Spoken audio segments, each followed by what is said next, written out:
Oh my gosh, this is so cool. I thought I looked pregnant. Was there anything bad that happened in Korea? I was at a Minerva event when I was bored out of my mind. My hair is already blonde. How did this happen? LOL, does it say nonce? The most disgusting thing, I think my unibrow is pathetic. Ugh, I did not used to drink until I was one. Korean grandma just came up to me and just touched my waist.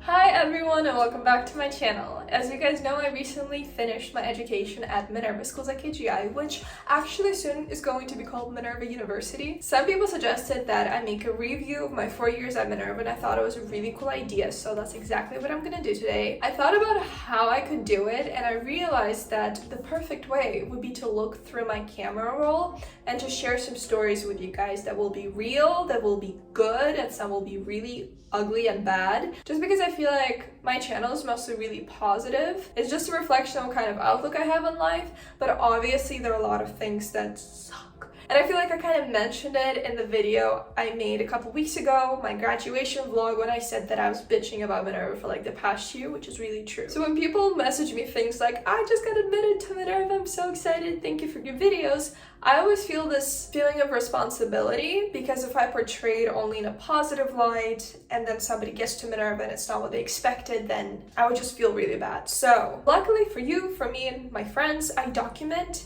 everything. I have 36,000 files on my phone. I feel like I have a picture or a video from every single day of my life in the last 4 years. Obviously, I'm not going to review all of them. I'm just gonna look through the most significant moments, or just like really funny, important moments, and I'm gonna insert them right here, hence this beautiful white space. So let's get started, shall we? Let's start with, maybe the first week in San Francisco would be fun. This is the video I sent my parents when I just moved into the Minerva housing. Oh my gosh, look at it. This was my room, my little closet. Look at how colorful my clothes used to be. So yeah, this was our room, my roommate and I, with the bunk bed, the worst position possible for the TV. I really don't get it whenever managed to move that bed. I gotta be honest, it was a pretty shitty residence hall. They don't have it anymore.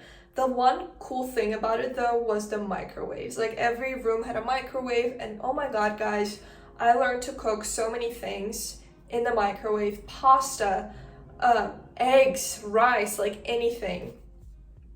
Oh my god, and this was the bathroom. The most disgusting thing about those bathrooms is that, So we had shared bathrooms on every floor, and I gotta be honest guys, it was like a treasure hunt for me to find a clean bathroom when I wanted to shower. I always tried to shower in the morning because that's right after they were cleaned. Okay, this is the kitchen, this is the pantry area where I think this was the common area, but we also had like labels and people would always steal stuff. Oh, that's my cup! Oh my gosh, this is the exact cup from which I'm drinking coffee right now. That's so cute. Every residence hall is different depending on the city, and they also switch them up sometimes. However, it's very, very common that the kitchen is shared. I remember we had like this huge carton box that we found somewhere, and we would just pile up all of our dirty dishes that we had from cooking in the microwave and eating in the room. We just pile up, and then that was the only time, like once a week, when I would go to the kitchen to like wash all of my dishes when it was like my turn to do it. I'm so happy to be an adult now, guys, you have no idea. Then we have this cute photo. Okay, so another thing that many people don't know about Minerva is that we used to have legacies. I don't know if we still do, probably we do, I don't know. Basically, there were 28 people in the founding class of Minerva, and then 25 of them decided to start their own legacies. And since then, every new person who gets into Minerva just gets added to one of those 25 legacies, minus Hunter. So if you're also from Hunter, actually, I have no idea what that means. The idea of legacies was sort of to bring people who are very, very different close together, because we have a lot of students from the same countries. We could have like 6 Russians, 12 Brazilians, 5 Vietnamese people. So in order to make sure that people still spread out and we don't just hang out with people from our countries, legacies are there. So we're all from different countries in our legacy. And I was a legacy leader, so the first year we actually had a few events together. It was so much fun. But I think over the years, it sort of died down a little bit. Maybe they'll revive it. Oh, this is a really cute photo I remember I was so insecure in this picture because if you can zoom in, you can see my tummy and I thought I looked pregnant. I really love my past self, but girl. the things that we're holding, they had this inside. Ingots. I don't know what they're called in English. Frankly, I don't even know what they're called in Russian. I'm gonna blur out my number because maybe it will be significant at some point. If there's anything Minerva's good at, is symbolism. Oh my god, this was so special. There's this band, it's called Oh Wonder.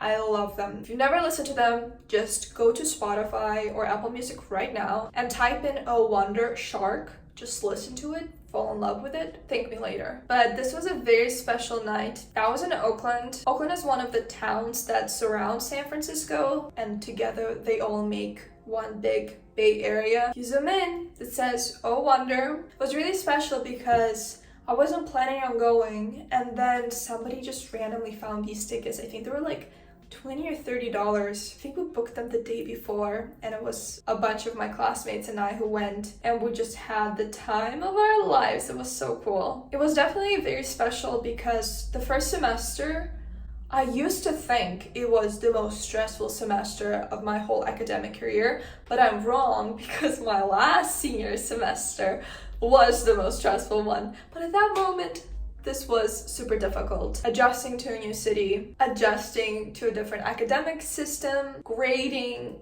new classes, all of that stuff. It was just really, really difficult. So to have moments like this just with friends was really special. Oof, what else can I show you? Oh, this is one of my favorite photos. This was for Halloween. It's my friend Nicholas and I, and we dressed as, I don't know, he has blood, he looks scary, I look like a witch. I think that's what I was going for. I don't get what the birthday caps were for. This is me and Anna. Believe it or not, guys, in the first year, Anna and I were mistaken for sisters. And then one time, a guy at a farmer's market, bless his heart, asked if we were twins. We thought we looked nothing alike, but then we started seeing similarities. But in this picture is probably like the quintessence of our similarities. I think we went as like twin witches or something, which kind of shows that, I don't know, I wish I was better at doing Halloween. But anyways, we were on a boat. This was, again, one of those special experiences because why? How in the world could college kids afford to go on a boat ride in San Francisco? I think it's one of those paradoxes about SF and also a lot of like expensive cities around the world is that they actually have a lot of opportunities, at least for young people, to do cool things for free. There's this really, really cool company. It's called Daybreaker, and they organize these morning, sometimes evening, but mostly morning parties that are really healthy. There's no alcohol, there's no fast food. It's just healthy snacks, lots and lots of kombucha, lots of coffee. Someone from Minerva knew them, and they had this volunteer spreadsheet. I still remember it. It happened once a month, and as soon as it was announced, like I remember just running directly to the spreadsheet to sign up myself and my friends, because you could volunteer for like 30 minutes to an hour and then you get this whole event for free pretty much, and they had so much free food. And if there's one thing that all Minervans loved the most in the first year was free food. The awesome thing was that Daybreaker always held their events at really cool venues, like either a boat or a cathedral or this botanical garden in the Golden Gate Park. So that was like one of the ways my friends and I had these really cool mornings. We also took a few bottles with us every time we left because it just had so much left over, and we were like clanking like cows, you know, with those bells when we walked. Because you gotta like, you know, store up in kombucha when you're 18, and kombucha costs $3 and you really care about your gut health. Okay, I think this photo might look ridiculous, especially given my faded out ombre and the black lips, but I feel like this was the time when I was like gaining my confidence and just like standing more in my power, and you could see like the confident, I'm gonna model, I'm gonna pose for this look, I'm not gonna shy away from it. I don't know, I think it's really cute. Okay, fast forward. I'm gonna talk about just San Francisco. Maybe? Okay, I'm gonna make a couple parts because I don't want every video to be like half an hour. Oh my gosh, this is so cool. Okay, this was from a photo shoot I did. Fun fact, I did quite a few photo shoots when I was in San Francisco because there used to be this website, probably still exists. It's called Model Mayhem. I don't recommend it. While I was really lucky, I don't know what kind of experiences other people had. It's kind of like recommending Couchsurfer, you know, it's like you can try it out, but there might be a creep. so I don't feel comfortable recommending stuff like that. But I mean, there are creeps everywhere though, right? Anyways, I got to connect to some really cool people in San Francisco through Model Mayhem, and I did photo shoots because, again, I was coming into my confidence. And this was a Frida Kahlo look that we did. I think my unibrow is pathetic. I think it should have been like a proper unibrow. I don't know why the makeup artist didn't just like smudge it there. I actually do have a unibrow, but I've been plucking it my whole life. So, well, not my whole life, since I was like a teenager. So probably isn't there anymore. But this was just really fun to do. I remember I shared my location with my friends every single time we ever went somewhere. We always shared our live location on Facebook, like in my friend group. And to this day, we just have our location services always shared among each other wherever we are in the world, because I cannot count the number of times when one of us was in a situation that could potentially be dangerous. I feel like that's just one of the ways you can keep yourself just a little bit safer from all the predators in the world, especially if you're a kid. I think being 16, 17, 18 in San Francisco, you're a kid, or anywhere else in the world for that matter. And when you don't have like parents, adults, guardians, you just have each other and you rely on each other. Obviously there's like Minerva staff, I'm not, love them, can't discredit them, but I wouldn't let Minerva staff that I'm going to photo shoot with this dude in the mission. Oh my gosh, this is a really fun memory. These are my friends. We rented a car at night and drove out of San Francisco. I think it's just like 40 minutes away. Went to this beach and we camped in the car. We had like pillows and a mattress and everything there. In the morning, we watched the sunrise and just went to the beach. And actually one of my friends got into the water. It was super cold. I had this huge oversized shirt and a t-shirt underneath, obviously. So I gave my friend my shirt. But look how beautiful, just incredible scenery. If there's one thing to love about San Francisco, it's how much beauty and nature there's just around the city, I could honestly talk about stuff like this forever. Let's move on to Seoul. Seoul was the place that everybody loved. Most people at Minerva loved. And obviously it's not just about the city, it's also about the Minerva programming. Student life experience in Seoul was impeccable. They were just so amazing, with internships, with fun events for us, educational events. I just really loved it. Let me find a cute photo. Okay, this is really cute. Let me review this. So this is a t-shirt of my now friend, and it says, "We connect trustworthy people, creating trustless technologies." This was back in 2018, and that's when like blockchain was a big hype. Obviously it is now, but I think now it's much more mainstream now that a lot of banks are adopting it as well, and just so many people are talking about it. But I think before, most that people knew about was Bitcoin and mining. And there were these hubs that attracted a lot of people who were into blockchain. One of them was in Seoul, and it's called Nonce. A few people under my video from Seoul commented, "LOL, does it say Nonce? Like, what the hell?" Because Nonce has multiple meanings, and it has a meaning specifically in cryptography that has nothing to do with its other meanings. So that's what it stands for. But the way we got to that place is an amazing story. I was at a Minerva event called Civitas, and it's a networking event that Minerva throws for us in the beginning of every semester so that we meet like local professionals, businesses, people who could internships with, stuff like that. And I was bored out of my mind just because I don't like networking, or I used to really not like networking or the way it is done. It's this vibe of like, "Hi, I'm Dinara, I go to this school, I major in business and finance, and I really want to work on the Wall Street, but also kind of bridge it to solving the climate crisis, you know what I mean? And I also speak 7 languages and drive stick shift." Like, it's sort of like, calm down, just tell me how your day went. Are you happy with what you're doing? What brings you joy? That this is, I just didn't really like this facade of pretentiousness. And I have many stories regarding that, about how like people sort of change after networking events, and that's the essence of the human soul that I like to see. To make the story shorter, I had French fries. There was a guy sitting a few chairs next to me, and I offered him French fries. He said no, and obviously because I'm from Russia, I offered it again, because in Russia we offer food so many times. And then he said, "Okay, yes, sure, why not?" And then we just started talking. Didn't talk about work, what he does, stuff like that, just chatted. And he was so much fun. And so he just asked me if I want to join to go to a blockchain event, like right now. And I was like, yay, I'm in. So I asked my friends, some of them joined as well. We went to one blockchain event, picked up some other people from there, and then we ended up at Nons because that's where the guy worked. And then I went to Nons so many times just because the people there are amazing. I made friends there. I'm gonna call it French fries theory. Okay, how to make friends. I have to like patent it, you know, because there are just so many ways to connect with strangers around you without trying to seem better than you are. Yeah, it's just, I love that community space for blockchain people.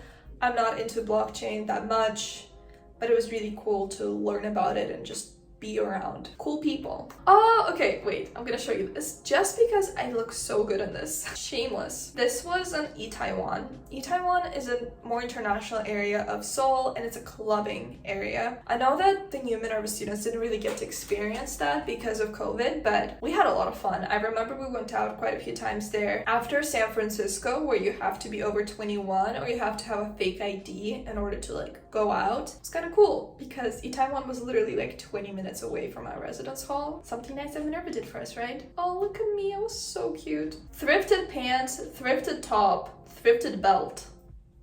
If you ever want to know how I make my outfits, but oh my gosh, my hair is already blonde. How did this happen?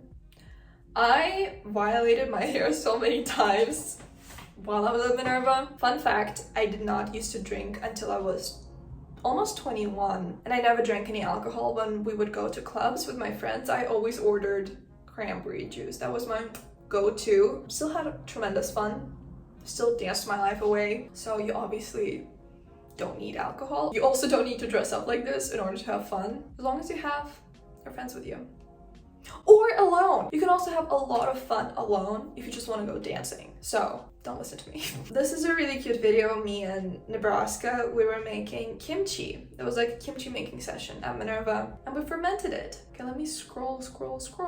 Was there anything bad that happened in Korea? Oh, so gorgeous. This was in a place called Yangyang and it's a beach town in the east of Korea, and we went there for a weekend with my friends. We stayed at this surf house. Oh, I love this picture. I used it as my wallpaper for such a long time and I put like affirmations on it. That was actually a really, you know what's interesting? You may not remember what happened exactly, but you just remember the emotion that you felt. I remember being sad.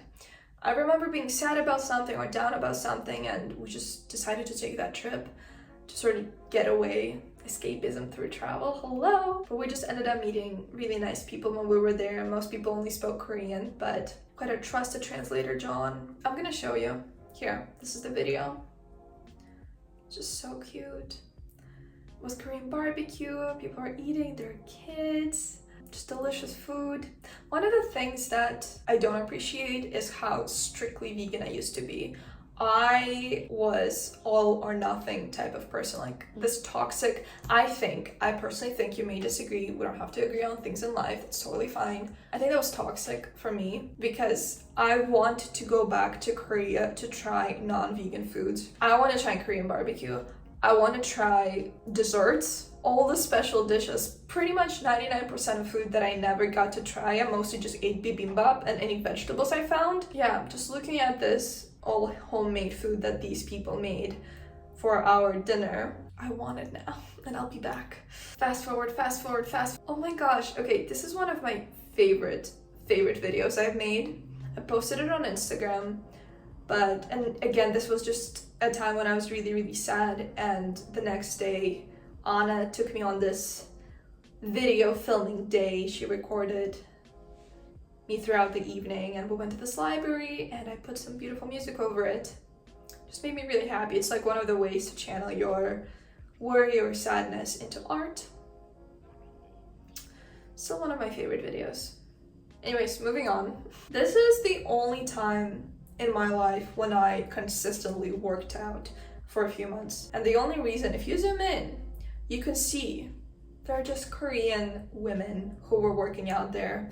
A lot of elderly people. I remember one Korean grandma just came up to me and just touched my waist and said something to me. I still don't know what she said, but she went like this and I just felt like, okay, Thanks, Grandma. But it just made me feel so comfortable because I had this like gym stress. I had no idea how to use a lot of the machinery. But then when you go to a gym and everybody looks so fit and they know what they're doing, and it's just intimidating. So being at this very small gym that was like 2 minutes away from my home with the senior citizens who were really nice, just made me feel comfortable. So I actually did it. I was really proud of myself. Oh my gosh, this was from a Korean wedding that my friends and I went to. And again, we met some cool people there as well. It was really cute how the bride and the groom, they were standing for the picture for 20 seconds just to get the correct picture, and they did it over and over again. It was like dedication to perfectionism, you know? Really grateful we got invited. I think it's time to move on. I hope you guys enjoy this type of storytelling because I think it's very special. I'm like sharing some precious moments. I had a lot of fun telling you guys all of these stories behind the photos, and I hope it depicts a better, more holistic view of Minerva as well, what this lifestyle could potentially be. Let me know in the comments which one is your favorite story that I just shared, what is something that you would want to experience as well, and I will see you soon with a new video. Until then, don't forget to subscribe and like this video because it supports my channel, and also follow me on Instagram not to miss out on the daily stuff. Mwah! Love you, wishing you the most wonderful rest of the day.